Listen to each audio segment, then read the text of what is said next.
Another night of chaos. This was the aftermath of an Israeli airstrike in the central Gaza Strip on Friday. Among those killed, a father and his 2 daughters who were in a house that was struck in Deir al-Balah.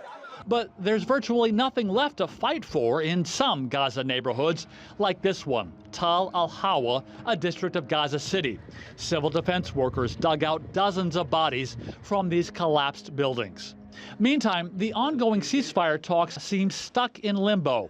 While the 2 sides have agreed on a general framework for a deal, a spokesman for Hamas said Friday that the sticking point remains in phase 1 of the 3-phase ceasefire plan, which involves the initial Hamas hostages for Palestinian prisoners swap. We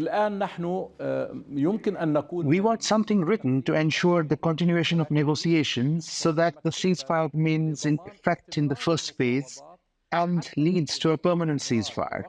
Netanyahu declares that he rejects any agreement that leads to a permanent ceasefire and says he wants a temporary ceasefire. He wants to release his prisoners and then resume his aggression against our people.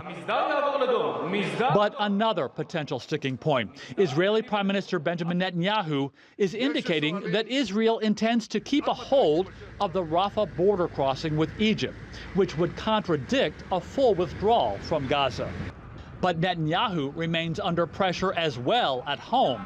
For the 3rd straight day, protesters and relatives of hostages marched demanding that he sign off on that ceasefire plan. This rally is to send a clear message to Benjamin Netanyahu that we will keep on protesting, we will keep on marching, we will keep on going anywhere in Israel, all around the world, all the way to Washington, to make sure a deal will be signed. And there is no more urgency than in places like Gaza's Han Yunis, where displaced Palestinians are lining up for water.